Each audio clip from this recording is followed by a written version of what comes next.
Princess Anne and Prince William had quietly joined forces, and inside Buckingham Palace, those who understood what that alliance truly meant knew that Queen Camilla was now facing something she had never encountered before. Not a tabloid rumor, not another passing wave of public disapproval that time and careful management could eventually absorb. Something institutional, deliberate, and deeply personal. A campaign constructed not over weeks, but over decades of silence, grief, and private conviction finally reaching its limit. Two members of the royal family, one the future king, one the most privately formidable woman in the monarchy, had allegedly arrived at the same conclusion at roughly the same moment. And the woman sitting beside King Charles at every state occasion, the woman who spent the better part of 30 years as the other woman before eventually becoming queen consort, was now sitting directly in the path of everything they had decided to do about it. The question that no one inside the palace had yet answered aloud was the one that changed everything. How far were they genuinely prepared to go? Before we go any further, if you find yourself drawn into stories like this one, the kind that go considerably deeper than the headlines ever do, subscribe now so you never miss what comes next. This story is only just beginning.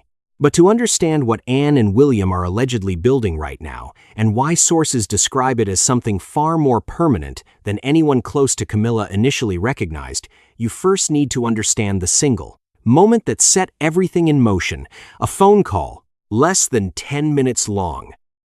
And according to those familiar with it, the kind of conversation someone only makes when the decision has already been reached, and all that remains is confirming the path ahead is clear. 3 weeks before this story began circulating, a senior palace aide placed a phone call, not to the press, not to a government minister, not to any of the standard contacts you reach when managing a royal communications situation, to a lawyer on behalf of Princess Anne.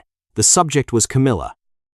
The call lasted less than 10 minutes, short, precise, and according to sources, the kind of conversation a person has when the decision has already been made and all that remains is confirming the path forward is legally clear.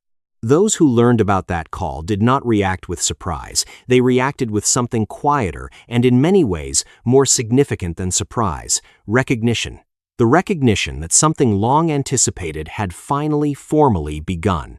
Princess Anne has been a member of this family for over 70 years. She was present for everything: the affairs, the separation, the panorama interview, the divorce, Diana's death. She processed all of it the way she processes everything professionally, privately, and without public comment. For 3 decades, institutional loyalty and personal discipline held whatever she privately believed in careful check. She said nothing. She did nothing that could be pointed to directly. She kept the door closed, which is precisely what makes that phone call so significant, because Anne does not make unnecessary moves. She never has. Every person who has worked alongside her, observed her, or studied her conduct over 70 years of public life will tell you the same thing. When Anne acts, she has already decided, completely. And she does not reverse course. So the natural question, the question that immediately circulated among those who became aware of the call, was not what she was doing. It was why now? Why 2026? Why, after 30 years of maintained silence, was Anne allegedly making moves?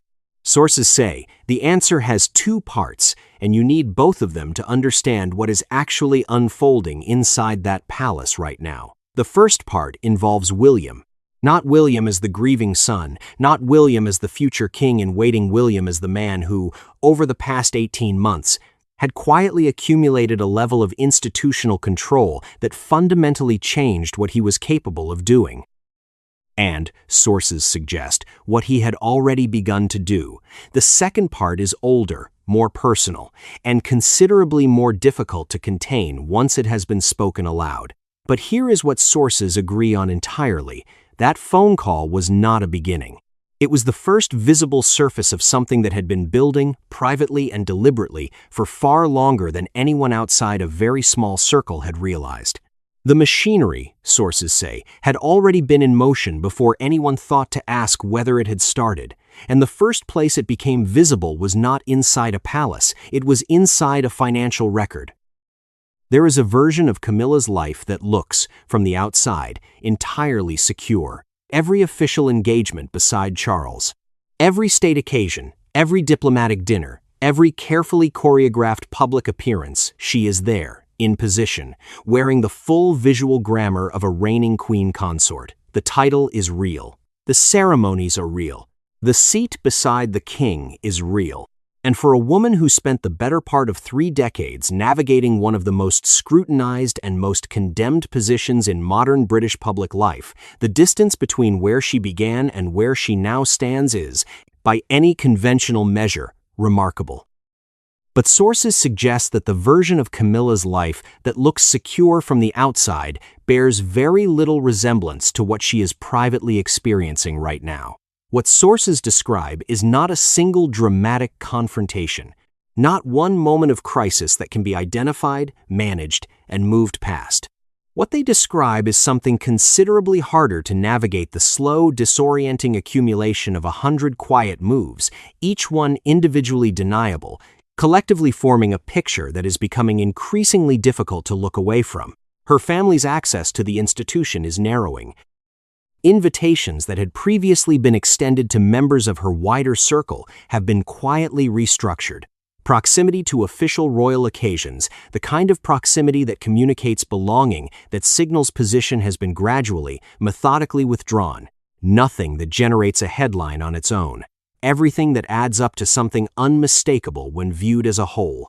And then there is the detail that sources suggest reveals more about Camilla's current state of mind than anything she has said publicly in months. She sold Ray Millhouse, no press release, no carefully managed announcement, no lifestyle feature celebrating the next chapter. The Wiltshire retreat she had owned since long before she married Charles, the place she once publicly described as her personal escape, the garden she called the best therapy in the world, quietly appeared on the market and disappeared from her portfolio. People do not sell their personal sanctuaries casually. They do not part with the one place that belongs entirely to them, that predates everything that came after, unless something has shifted fundamentally in how they see their own future. And sources suggest Camilla understands her future with considerable clarity. When Charles dies, the properties she currently moves through as a matter of right, Sandringham, Balmoral, the full infrastructure of the monarchy, pass to William. She would become a private citizen, Queen Dowager in title, living at the discretion of a man who grew up watching what she did to his mother. She knows that arithmetic. She has always known it. What is changing, sources suggest, is that she is beginning to understand it is arriving sooner than she had prepared for. And the reason it is arriving sooner begins not with a title or a property, but with a name that quietly disappeared from a financial record. The name was Annabel Elliot, Camilla's younger sister. Interior designer, embedded across Duchy of Cornwall properties for nearly 20 years under Charles, earning anywhere between £19,000 and £82,000 annually, depending on the project. Not a peripheral figure, not a casual association. Someone whose presence in the Duchy's financial records had become, over 2 decades, simply part of the landscape. When William assumed control of the Duchy following Queen Elizabeth's death, Annabel's name stopped appearing in those records. No public dispute, no formal announcement, no statement from either side, just a name that had been present for 20 years and was suddenly, completely gone. She was not replaced with a neutral hire. William brought in his own people, friends from his personal circle, godparents of his children, individuals whose loyalty ran specifically and exclusively to him. Royal commentators noted it almost immediately. The word used, consistently, was deliberate, because that is precisely what it was.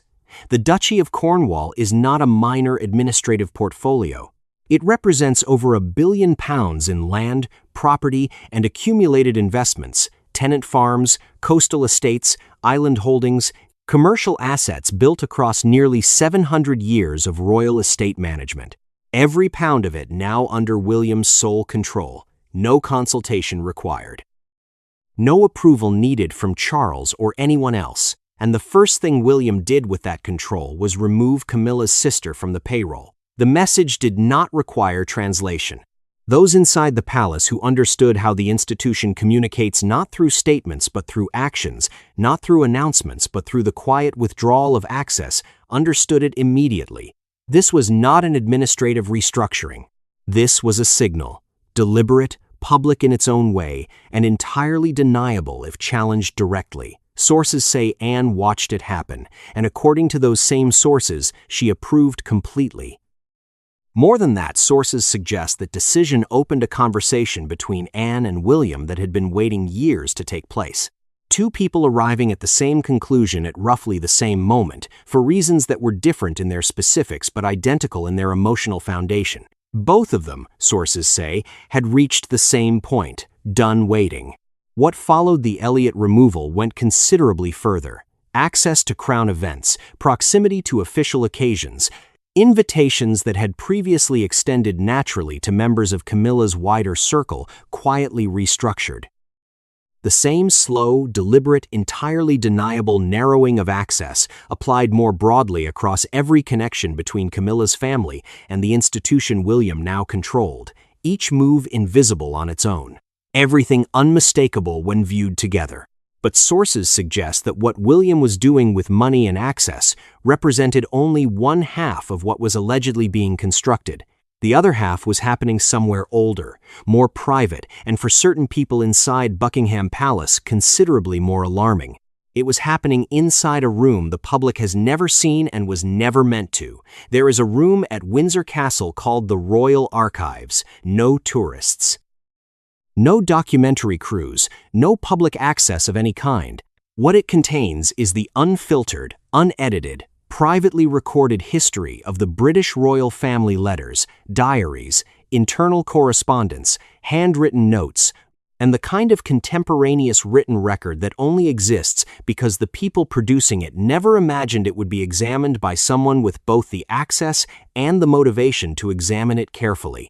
Princess Anne has access to those materials at a level very few people outside the immediate family possess, and sources suggest she has been reviewing them. The broad strokes of what those archives contain are already public knowledge. The separation, the leaked telephone recordings, Charles's television confession, Diana's panorama interview, the divorce, Diana's death in a Paris tunnel in the late summer of 1997.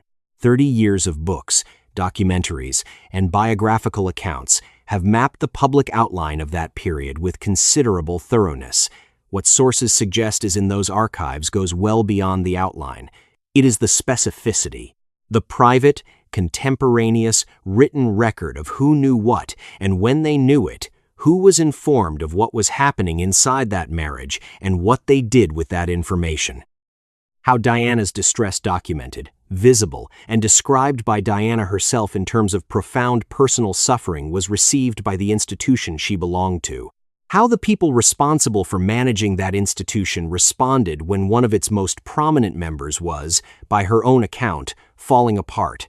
According to sources familiar with Anne's alleged archival review, the materials tell a story about institutional failure that goes considerably further than anything the public record has ever fully captured. Not the affair itself that has been examined from every possible angle across 3 decades. The internal mechanics of how the institution handled a woman who was suffering inside it. Anne's alleged position, sources say, is straightforward. The historical record of that period should be complete, unredacted, unshaded by the preferences of the people who would benefit most from certain details remaining in the dark. Camilla is one of those people. A complete and accurate historical account of the Wales marriage has never been a comfortable proposition for the current queen consort. The difference now is that the person allegedly asking whether that record should remain contained is someone with the access, the seniority, and sources are consistent on this point, the personal motivation to do something about it. This is the detail that sources describe as making certain people inside Buckingham Palace genuinely nervous. Not the Duchy decisions, not the narrowing of access. This, because property can be restored, invitations can be reissued, payroll decisions can be quietly reversed. A historical record, once brought fully into the light, cannot be put back into the dark. And sitting at the center of all of it, sources say, was a man who understood exactly what was happening and found himself completely unable to stop it. Charles made a phone call to Anne earlier this year. Sources describe it as one of the most difficult conversations between the two siblings in decades. Not angry, not accusatory, quiet and pained. The call of a man who understands exactly what his sister is doing, understands exactly why she is doing it, and finds himself after genuinely searching for one completely unable to produce an argument against it with any real conviction. The call lasted 40 minutes. It ended with nothing resolved.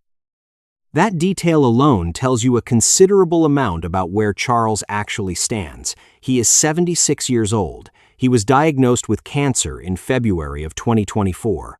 The specific type has never been publicly disclosed, but treatment continued throughout that year and into 2025.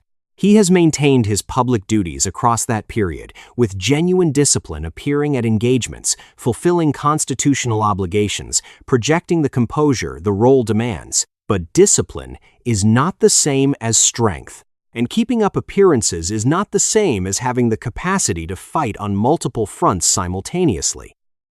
Sources suggest his energy for managing complex internal family conflict has diminished significantly over the past 18 months, and protecting Camilla from what William and Anne are allegedly constructing requires exactly the kind of sustained, repeated, conflict-absorbing engagement he is least equipped for right now. Protecting her would mean telling William to restore access and privileges to people William deliberately removed. William would not comply. Charles knows that. It would mean telling Anne to stop whatever she is allegedly doing with the archives. Anne would not comply. Charles knows that too. It would mean positioning himself publicly against both his heir and his sister simultaneously in defense of the woman that millions of people still associate, directly and personally, with his first wife's suffering. The political cost of that position is one Charles cannot afford.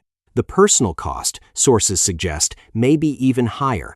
Because here is the dimension that sources describe as the most painful element of Charles's situation. He was there. He was the cause of it. He is the man who conducted the affair that Diana described, in her own words and in front of a global television audience, in terms of profound personal devastation. He is the reason that grief exists, William's grief, Anne's grief, the grief of everyone who watched Diana suffer inside an institution that was supposed to protect her. How do you argue against your son's grief over his mother when you are the reason that grief exists? How do you tell your sister that your wife's comfort matters more than the historical record of a woman who suffered directly because of your own choices? Sources say Charles cannot make either argument with genuine conviction, because he does not fully believe them himself. There is a comment he allegedly made to a senior aide during this period, not anger at William, not frustration with Anne, understanding. And while Charles sat with that understanding, the consequences outside his private rooms were already becoming impossible to ignore. Everything described so far has happened privately. Behind closed doors, in restricted archives, across phone calls that lasted 40 minutes and ended with nothing resolved. The kind of institutional maneuvering that leaves no single fingerprint visible long enough to be formally identified and challenged. But sources suggest the consequences have been becoming visible, quietly, steadily, and in ways that require no insider knowledge to observe, only the patience to watch carefully and the willingness to connect what you are seeing. Start with the patronages. When Queen Elizabeth died, she held hundreds of royal patronages, charitable associations, cultural institutions, organizations that had spent decades building their identity around a connection to the crown. The redistribution of those patronages among working royals has been ongoing since 2022. It is, on its surface, an administrative process, a logistical necessity following the death of a monarch who had accumulated a lifetime of formal affiliations.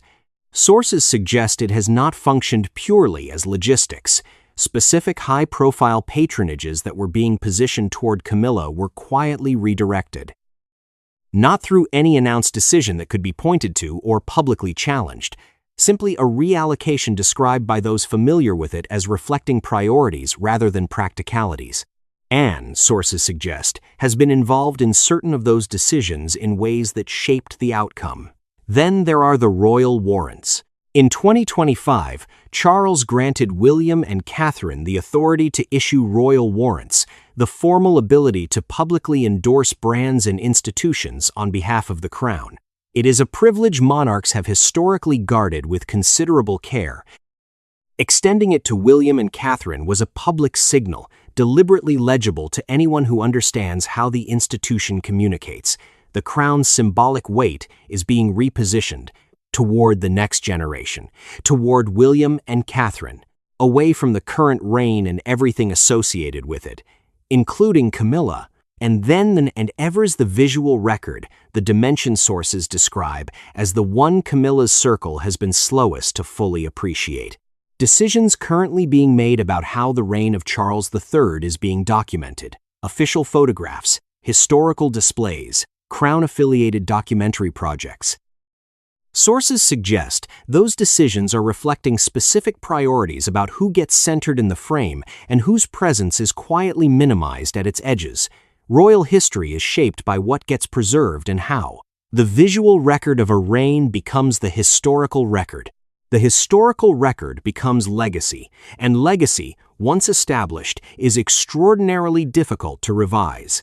Camilla's legacy, sources suggest, is allegedly being shaped right now by people with very precise views about what it should contain and what it should not. Sources describe her private response to the cumulative weight of these moves as the reaction of someone watching their own carefully constructed image being methodically and permanently taken apart, not in one dramatic moment, in 100 quiet ones. But the most consequential conversation in this entire story had not yet happened, and it would not happen in private. There is a version of this story that looks like revenge. William and Anne systematically dismantling everything Camilla built, piece by piece, across property and payroll and patronage and the historical record as direct and personal retribution for what Camilla did to Diana. That version is clean. It is emotionally satisfying in a particular way, and sources suggest it is not quite accurate, because simple revenge would look different. Simple revenge would be dramatic, visible, and conclusive. A single devastating moment. A public humiliation designed to be unmistakable and immediate. That is not what sources describe William and Anne as building. What they describe is something more patient, more permanent, and ultimately more meaningful than revenge. To understand it, you need to understand what Diana actually stood for, not the fairy tale, not the iconic image, but the real substance of what she did and what it cost her. Diana touched AIDS patients at a time when the establishment was still treating the disease as something to be avoided and quietly managed. She walked through active minefields in Angola to make a political point about weapons killing civilians. She sat with homeless people and looked them in the eye and treated them as fully human in ways that senior royals were simply not supposed to do. She championed mental health, addiction, and the kind of raw human suffering that the institution found politically inconvenient and emotionally destabilizing. She did all of it against the active resistance of a monarchy that found her directness threatening and her popularity dangerous. She was right about all of it. The institution was wrong.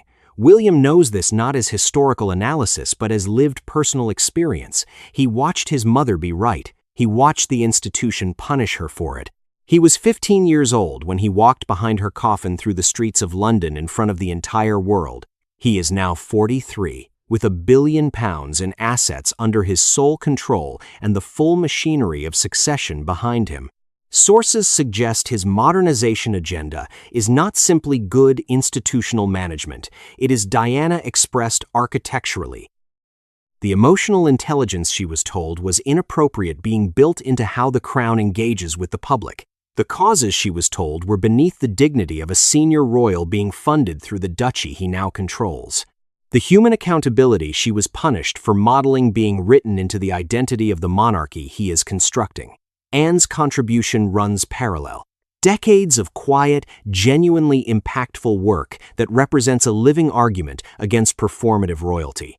The exact argument Diana made and paid everything to make. Sources suggest this is what Camilla is slowly and painfully coming to understand. She won the battle. She got Charles. the title, the coronation, the seat beside the king. But the war was never about Charles, it was about what Diana represented. And whether the institution she gave everything trying to change would eventually become something worthy of the price she paid. The story did not stay inside the palace walls. It never does. Not entirely. Not when the people involved are among the most closely watched figures in the world, and the institution at the center of it has spent centuries conducting its most significant business in plain sight while simultaneously insisting that nothing of consequence is happening. Royal commentators began picking up the visible signals individually. The Duchy restructuring, the patronage redistributions, the royal warrants extended to William and Catherine, each development reported as its own story, its own isolated moment of institutional adjustment. None of the coverage, at least initially, connected the full picture, but audiences did, because the people watching this story are not watching it passively. They are watching it with 30 years of accumulated context, 30 years of books and documentaries and interviews and leaked recordings and televised confessions, and they are applying that context to everything they observe now with a sharpness that neither the palace nor the press has fully reckoned with. The international dimension added its own layer. Foreign media interpreted the visible signals differently from British outlets. Some framed what was happening as a straightforward succession story, the natural transfer of institutional weight toward the next generation. Others read it as something more deliberate, more personal.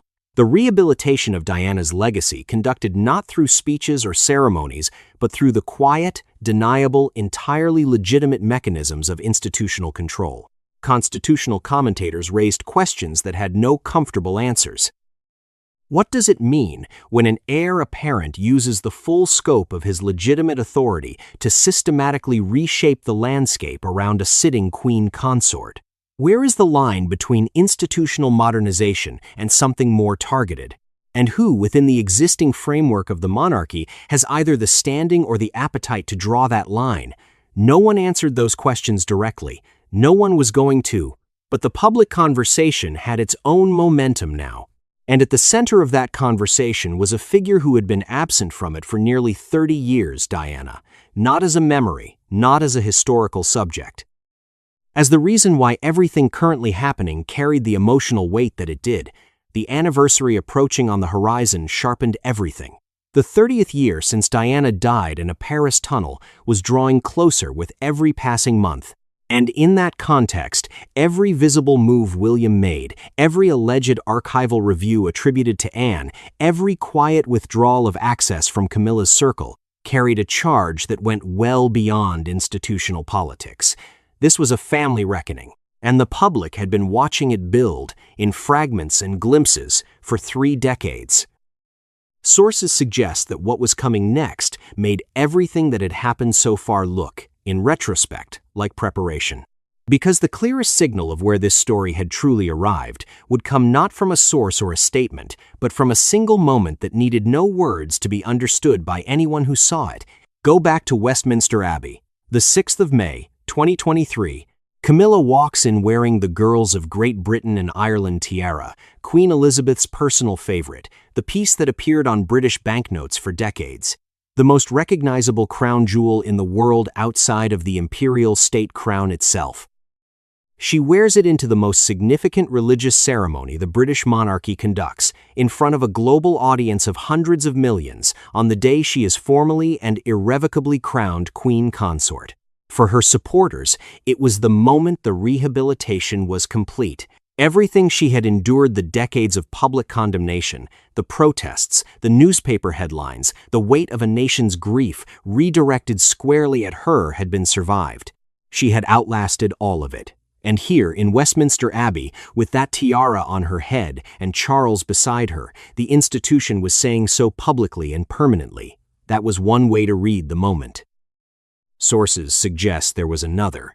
Because everyone present in that abbey understood something that the global television audience did not need to be told, but perhaps did not fully sit with.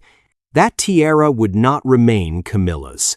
One day, the day that Charles dies and William becomes king, it passes to Catherine as Queen Consort.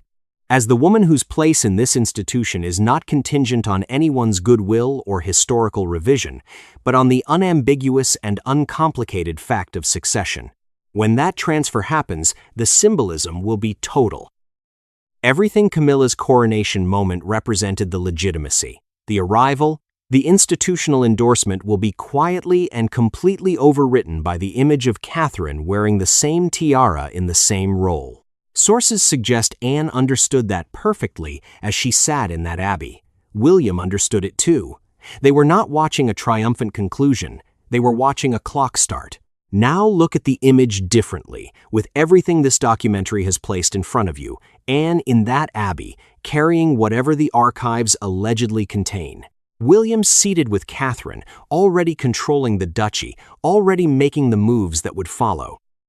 Charles at the center, the man whose choices made this moment possible, and whose private understanding of what surrounded it he could share with no one. And Camilla, at the apex of everything she had spent 30 years building, wearing a tiara that sources suggest at least 2 people in that room were already thinking about in terms of what it would mean when it left her. In royal life, symbols are not decoration, they are power. And the most powerful symbol in that abbey on that day meant something different depending entirely on where you were standing. Camilla stood at the center of it. William and Anne stood at the edges, and according to sources, they were already looking past it. What came after that moment was not a continuation. It was a conclusion being written one quiet decision at a time. Slow everything down now. Because this is where the story asks something of you that the previous 9 chapters did not to follow the next development, not to absorb the next revelation, simply to sit with what has been built here and consider what it actually means. Camilla's ceremonial position remains intact. She will appear beside Charles at the engagements scheduled for the coming months. She will wear the titles. She will occupy the spaces the institution has assigned to her. None of that has been formally altered, and none of it is likely to be not while Charles is alive, not while the machinery of the current reign continues turning. But sources suggest that the architecture surrounding that position has been fundamentally changed. Her family's access is narrowing, her symbolic accumulation is being quietly interrupted. The historical record of the period most damaging to her legacy is allegedly under review by the one person in this family with both the access and the conviction to do something about it. And the man who might once have absorbed all of this on her behalf has 40 minutes of unresolved phone call with his sister and a private understanding he cannot argue his way out of. William is 43 years old. He has time.